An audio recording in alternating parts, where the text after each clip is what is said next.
खुशी तिवारी नाम की एक लड़की मोबाइल पर रील्स देख रही थी और रील्स देखते देखते जैसे ही वो स्क्रॉल कर रही होती उसकी नज़र एकदम से टिक जाती है।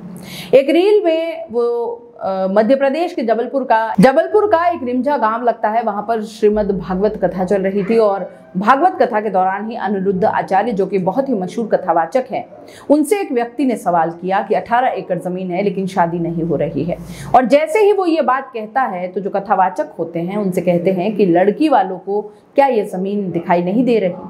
बस इतना था कि उस लड़की यानी कि खुशी तिवारी की जो नज़र उस रील्स पर टिकी थी वो रुक जाती है और बार बार उसी रील को वो देख रही थी। उसी बीच में उस लड़की का भाई वहां से गुजर रहा था। उसने पूछा कि क्या देख रही हो। तभी वो लड़की कहती है कि क्यों ना हम लोगों को इस व्यक्ति से बात करनी चाहिए, जैसे बात करने वाली बात आती है। तो संदीप ने देखा और कहा कि कोई दिक्कत नहीं है, तुम परेशान मत हो। अब लड़का अपनी बहन के लिए 600 किलोमीटर दूर उस व्यक्ति के पास चला जाता है और जाने के बाद कहता है कि मैं अपनी बहन का तुम्हारे लिए रिश्ता लेकर आया हूँ। 600 किलोमीटर वो लड़का वहां पहुंच तो जाता है, लेकिन उसके बाद जो होता है वो एक भयानक कत्ल होता है। कत्ल की गूंज न केवल उस प्रदेश में बल्कि जहां पर लाश मिलती है वहां और जहां जहां तक सोशल मीडिया पर ये रील्स वायरल होती है वहां तक लोग ये जानने में जुट जाते हैं कि आखिरकार कत्ल क्यों होता है और इसके पीछे की वजह क्या थी। आज की इस कहानी के माध्यम से चलिए यही जानने समझने की कोशिश करते हैं कि कत्ल क्यों हुआ और इसके पीछे की वजह क्या रही। नमस्कार, मैं हूं जयश्री नागदा और आप देख रहे हैं क्राइम रिपोर्टर। दोस्तों, आज की जो ये पूरी घटना है वो उत्तर प्रदेश के कुशीनगर और वहां का एक सर्कल है कसिया सर्कल और एक थाना है हाटा। उस क्षेत्र में एक जगह है, कस्बा है जिसका नाम है सुखरौली और वहां के वार्ड नंबर 4 में मझला नाला पुल के पास की ये बात है। 6 जून 2025 को दोपहर लगभग 3 बजे के आसपास कुछ बच्चे कुछ महिलाएं यहाँ पर बकरियां चरा रहे थे और बकरी चराते चराते झाड़ियों में पहुंच जाती है। इस बीच में एक महिला अपने बच्चे से कहती है कि जाकर देखो तो बकरी वहां पर रुकी हुई है, जाकर उनको बाहर निकाल लेके आओ। जैसे ही उसके बच्चे की मां ने ये कहा, बच्चा उन झाड़ियों में चला जाता है और वहां जाकर जो देखता है बच्चे की चीखें निकल जाती हैं। चीखने वाली बात थी क्योंकि वहां पर एक लाश पड़ी हुई थी। उस लाश को देखने के बाद बच्चा जोर जोर से चिल्लाता है, चीखता है। उसकी मां मौके पर आ जाती है। मां ने जो देखा कि नीले रंग की जीन्स पहने हुए एक व्यक्ति, साथ ही उसने लाल रंग की जो चेक शर्ट थी वो पहनी हुई थी और वो मर चुका है। उसकी गर्दन में एक बड़ा सा चाकू है जो फंसा हुआ था। उस महिला ने भी जोर जोर से चीखना चिल्लाना शुरू कर दिया। उसकी चीखों की आवाज़ आसपास के लोगों तक पहुंचती है, वार्ड नंबर 4 तक भी आवाज़ पहुंचती है। और फिर वहाँ की जो सभासद होती है शशि चौधरी, वो आ जाती हैं, वहाँ पर आती है और कहती है कि सब चलो दूर हट जाओ। तत्काल प्रभाव से पुलिस को सूचना दी जाती है और यहाँ पर एक लाश है। ऐसा लगता है किसी धारदार हथियार से उसे काटने की कोशिश की गई है। साथ ही गर्दन में अभी तक चाकू फंसा हुआ था। पुलिस सूचना मिलने के बाद मौके पर पहुंचती है।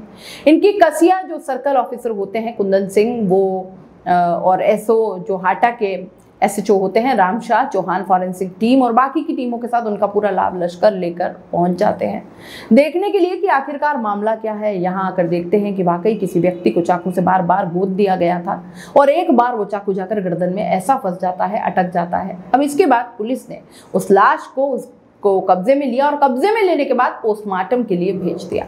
फॉरेंसिक टीम अपना काम करने के लिए लग जाती है, साथ ही पुलिस की टीम भी अपना काम करने के लिए लग जाती है। जहां जहां पर सूचना पहुंची थी वहां तक ये लोग जानने में जुट जाते हैं कि आखिरकार मरने वाला था कौन, क्यों मारा गया और मारने के पीछे क्या वजह रही होगी, कौन होगा वो कातिल। आखिरकार ये तमाम सवाल थे। ये सवाल सोशल मीडिया पर बहुत तेजी के साथ तैरने लगते हैं। अगले दिन अखबार में खबर पहुंच जाती है। खबर के बाद फिर ये जानने की कोशिश कर रहे थे कि आखिरकार होता क्या है। पुलिस इस मामले में हाटा थाना क्षेत्र में एक एफआईआर दर्ज करती है। मुकदमा अपराध संख्या 365-25 बीएनएस की धारा 103 और 238 बीएनएस। अब ये एफआईआर दर्ज कर ली जाती है और मरने वाले के बारे में पता चलता है कि बार बार चाकू मारे गए थे और उसकी वजह से उसकी मौत हुई है। लेकिन आखिर क्यों, किसने हत्या की है, जो सवाल थे, सवाल अभी भी वैसे के वैसे थे। अब ये खबर अखबारों के माध्यम से सब तरफ सोशल मीडिया पे लगातार शेयर हो गई, सब तरफ फैल गई। पुलिस ने भी अपने जो विभिन्न पोर्टल पुलिस के होते हैं यहाँ भी जानकारी दी थी, लेकिन वहाँ तक भी पुलिस को कोई सूचना मिल नहीं रही थी। 6 तारीख को लाश मिल जाती है। 6 जून 2025 को 7, 8, 9, 10, 11, 12, 13 इस तरह से लगातार एक एक करके दिन बीतते चले जाते हैं और पुलिस के हाथ अभी तक खाली के खाली। 20 दिन से ज़्यादा का समय बीत चुका था, लेकिन ये नहीं पता चला कि मरने वाला कौन है। तो मरने वाले के बारे में पता जब नहीं चल पा रहा है तो कातिल कौन है इसका तो पता कैसे ही चल पाएगा, इसका क्या मोटिव है कैसे पता चलेगा। आखिरकार 20 दिन के बाद पुलिस को एक लीड मिलती है। 27 या 28 जून 2025 की ये बात है। इसका एक पोर्टल होता है सेंट्रल पोर्टर के माध्यम से पता चलता है कि ये व्यक्ति जो मरने वाला है इसका नाम है इंद्र कुमार, जिसकी उम्र 45 साल के आसपास है, जो कि पटवार खितौला एक गांव लगता है, थाना मीझो मझौली जबलपुर मध्य प्रदेश का रहने वाला है। आखिरकार पता चलता है कि जो इसी का भाई है मरने वाले का, अजय कुमार तिवारी, इसने मझौली थाने में एक FIR दर्ज कराई 8 जून 2025 को कि मेरा भाई अचानक से लापता हो गया, गायब हो गया है। मैं उसे ढूंढने की तमाम कोशिशें कर रहा हूं लेकिन वो मिल नहीं रहा है। अब ऐसी स्थिति में जब भाई ने FIR गुमशुदगी दर्ज कराई, उधर सेंटर पोर्टल के माध्यम से उत्तर प्रदेश के कुशीनगर की पुलिस को ये पता चल जाता है कि पुलिस ने इस व्यक्ति का यानी कि इंद्र कुमार का जो मोबाइल था उसकी CDR निकलवाती है। और CDR निकलवाने के बाद पता चलता है कि उसके संपर्क में कौन कौन था, उसकी जो लोकेशन थी वो कहाँ कहाँ गया कहाँ नहीं गया, उसके मोबाइल के माध्यम से पता निकालने की आखिरकार कोशिश की जाती है। और तब पुलिस को 3 नाम सामने आते हैं। एक नाम था साहिबा बानो, जो कि मीठा बेल थाना, जगह जिला गोरखपुर उत्तर प्रदेश, साथ ही शमसुद्दीन अंसारी, कोना सरबरसा थाना जहां गोरखपुर, और एक तीसरा नाम था कौशल कुमार, गढ़सांडा थाना गौरी बाजार जिला देवरिया का। ये नाम निकल कर सामने आते हैं। फिर पुलिस ने इन तीनों को रडार पर लिया, इनको गिरफ्तार किया। गिरफ्तार करने के बाद पुलिस की जब जांच आगे बढ़ती है तो पता चलता है कि साहिबा बानो जो ये महिला है, लड़की है, इसने प्रेम विवाह किया था कौशल कुमार गौड़ से प्रेम विवाह करने के बाद ये गोरखपुर के कूड़ा काट जगह लगती है, वहां पर जाकर किराए के मकान में रहना शुरू कर देते हैं। प्रेम विवाह करने के बाद इसने साहिबा बानो ने अपना नाम बदलकर खुशी तिवारी रख लिया और जिंदगी में इनका सब कुछ ठीक ठाक ही था। लेकिन एक दिन इंटरनेट पर यानी कि सोशल मीडिया पर ये रील्स स्क्रॉल कर रही थी और देखते देखते रील पर जाकर रुक जाती है, टिक जाती है। एक व्यक्ति अनिरुद्ध आचार्य से सवाल करता है कि मेरी शादी नहीं हो रही है 18 एकड़ जमीन होने के बावजूद भी। तभी कथावाचक महाराज अनिरुद्ध आचार्य से कहते हैं कि लड़के वालों को ये दिखाई नहीं देता, कोई तो लड़की दो। इस रील को सब देखते हैं। साहिबा और खुशी तिवारी इस रील को देख लेती है और जो इसके बाद फिर इसका जो पति होता है कौशल, अपने ही पति को भाई बनाकर, जिसका नाम संदीप रखते हैं, और उसको भेजते हैं लगभग 600 किलोमीटर दूर उस जबलपुर के उसी इलाके में जहां पर ये इंद्र कुमार रहता है। और इंद्र कुमार के पास जब भेजा जाता है तो वहां जाने के बाद बातचीत होती है, नमस्ते वगैरह होते हैं, नाश्ता पानी होता है, बहन होता है। बात बहन के बारे में वो करता है और बताता है कि मैं अपनी बहन का रिश्ता आपके लिए लेकर के आया हूँ। बस इतना सुनना था कि इंद्र कुमार इतना खुश हो जाता है, जैसे वो शिक्षक की जॉब भी करता है और ज़मीन भी ठीक ठाक है, सब कुछ अच्छा था। जब यहाँ जाके बातचीत करना शुरू किया संदीप कुमार ने, तो संदीप कुमार को खुश करने के लिए इंद्र उसे एक बढ़िया से होटल पर लेके जाता है। वहाँ ले जाने के बाद उसकी अच्छे से खातिर करता है, खिलाता है, पिलाता है, बातचीत करता है। उसके बाद वो खुश हो जाते हैं। अब इंद्र कुमार ने कहा कि तुम्हारी बहन कैसी दिखती है, तब वो फोटो दिखाता है और जिस लड़की का मतलब खुशी तिवारी, वो जो लड़की है इसका नाम साहिबा बानो का जब वो फोटो दिखाता है तो उसके बाद इंद्र कुमार कहीं ना कहीं लट्टू हो जाता है। अब ये दोनों आपस में एक दूसरे का नंबर आदान प्रदान कर लेते हैं। वो लड़की लगातार साहिबा इस इंद्र से बातचीत करती है और बातचीत का सिलसिला लगातार चल रहा था। अभी ज़्यादा दिन का समय नहीं हुआ था, 27 मई 2025 से बातचीत का सिलसिला शुरू होता है। ऐसे ही दिन बीतते चले जाते हैं और इसी बीच साहिबा ने मतलब उर्फ खुशी तिवारी ने इंद्र से कहा कि तुम अगर शादी करना चाहते हो तो तुम्हें गोरखपुर आना पड़ेगा और गोरखपुर आने के लिए परिवार वालों से बातचीत करनी होगी। हालांकि परिवार में कुछ ज़्यादा नहीं है सिवाय भाई के, बस भाई को तुम एक बार तैयार कर लो। हालांकि मैंने भी भाई की कोशिश की है मनाने की, बात करने की।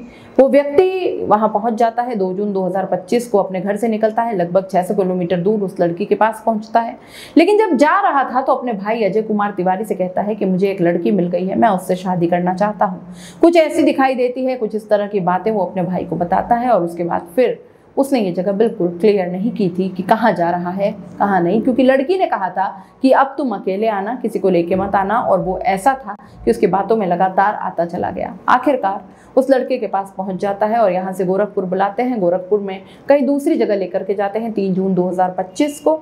और जहाँ ले जाते हैं वहाँ सबसे पहले संपत्ति का हलफनामा तैयार करवाते हैं और हलफनामे में ये लिखवाते हैं कि अगर वह व्यक्ति को उससे यानी इंद्र कुमार को कुछ हो जाता है और वो मर जाता है तो उसके मरणोपरांत उसकी जो ज़मीन है, उसकी जो संपत्ति है, उसके पास जो भी अभी तक धन दौलत है, वो सबका सब साहिबा बानो और खुशी तिवारी के नाम हो जाएगा, उसको मिल जाएगा। और साथ में नाम था संदीप का जो उसका मुंह बोला भाई होता है। बस प्लानिंग के हिसाब से सब कुछ चल रहा था, सब कुछ ठीक ठाक था। अगली तारीख आती है, यहाँ से निकलकर एक गाड़ी होती है UP 53E6129, इसमें बैठते हैं और इसमें ये लड़की खुशी तिवारी बैठती है, साथ ही इंद्र बैठता है और उसके अलावा जो उसका पति है कौशल, जो अभी तक पति की भूमिका में नहीं है बल्कि भाई की भूमिका में है, और एक शमशुद्दीन नाम का व्यक्ति जो कि गाड़ी को राइड कर रहा है।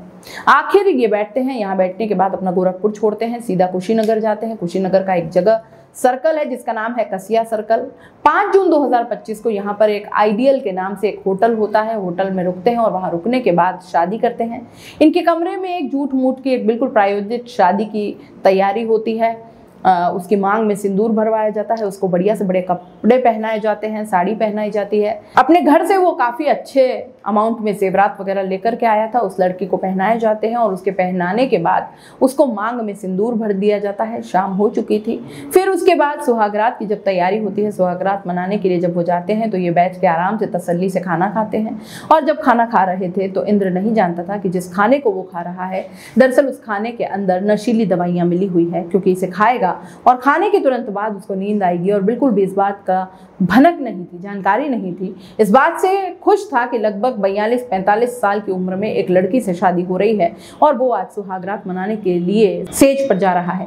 लेकिन उससे पहले ही वो जब लेटता है, लेटते ही बेहोश हो जाता है और जैसे ही बेहोश होता है उसका कुछ देर के बाद इस जगह को छोड़ने का प्लान बना लेते हैं और जगह को छोड़ते हैं। बाकी यहाँ से UP 53E6129 इस कार में बैठते हैं। शमशुद्दीन चला रहा होता है और इसको बेहोशी की हालत में इंद्र को सुकरौली के इलाके में लेकर के जाते हैं और वार्ड नंबर 4 एक जंगल जैसा होता है, वहाँ जाने के बाद चाकुओं से एक के बाद एक कई बार इस पर वार करते हैं और जब उनको बहुत ताकत से चाकू मारते हैं तो उसके गर्दन में जाकर चाकू फंस जाता है। उसके बाद उसकी लाश को वहाँ फेंक देते हैं झाड़ियों में और फेंकने के बाद आराम से वहाँ से निकल जाते हैं। लेकिन उसके जो जेवरात थे, उसके जो पैसे थे, उसका जो मोबाइल था, उसके पास जो भी सामान था वो सामान अपने कब्जे में ये ले लेते हैं और फिर निकल जाते हैं, ये सोच कर कि शायद कभी पकड़े नहीं जाएंगे। लेकिन कोई ना कोई सबूत छूट जाता है कत्ल करने वाला और आराम से पुलिस जब, हालांकि पुलिस को भले ही चाहे थोड़ी सी मशक्कत करनी पड़ी, पुलिस को भले ही थोड़ी जोड़ तोड़ करनी पड़ी, लेकिन पुलिस अगर अपनी ईमानदारी से काम करे तो कोई भी कत्ल या कोई भी अपराध छिप नहीं सकता पुलिस की नज़रों से। और पुलिस ने यहाँ भी यही दिखाने की कोशिश की, यही ईमानदारी से काम करके कातिलों तक पहुंची। उस लड़की जिसका नाम साहिबा बानो होता है, बाद में प्रेम विवाह करने के बाद वो खुशी तिवारी बन जाती है और जिसे प्रेम विवाह करती है कौशल गौड़ से, उसके साथ मिलकर एक ऐसे व्यक्ति की हत्या कर देती है जो व्यक्ति बेचारा अकेला था, जिसकी माँ और बाप पहले मर चुके थे। वो बिल्कुल तन्हा रहा करता था और अगर उसका भाई अजय तिवारी जाकर पुलिस में FIR दर्ज न करवाता तो शायद इस मामले का पटाक्षेप नहीं होता और ये लाश दूसरी पुलिस इस तक कातिलों तक पहुंचना बड़ा मुश्किल हो जाता। दोस्तों, फिलहाल पुलिस के इन तीनों आरोपियों को गिरफ्तार करने के बाद जेल भेजा है। 29 जून 2025 को इस घटनाक्रम का खुलासा करते हुए लोगों को बताया कि अनिरुद्ध आचार्य ने जिस व्यक्ति से सवाल किया, इंद्र कुमार ने, दरअसल उसकी हत्या के पीछे की असल वजह ये थी कि जो उसकी संपत्ति थी उसको ये हड़पना चाहते थे खुशी तिवारी उर्फ साहिबा बानो या उसका पति कौशल या शमशुद्दीन। आखिर इन्होंने कहीं पहले तो किसी घटना को अंजाम नहीं दिया है। पुलिस हर पहलू की बातचीत में हर पहलू पर जाने की कोशिश कर रही है, कहीं इससे पहले किसी के साथ इस तरह का हादसा, इस तरह की घटना को अंजाम तो नहीं दे चुके हैं। आप इस पूरी कहानी को कैसे देखते हैं, अपनी राय कमेंट बॉक्स में लिख भेजिएगा। जाते जाते चैनल को लाइक, शेयर और सब्सक्राइब जरूर कर दीजिएगा। नमस्कार।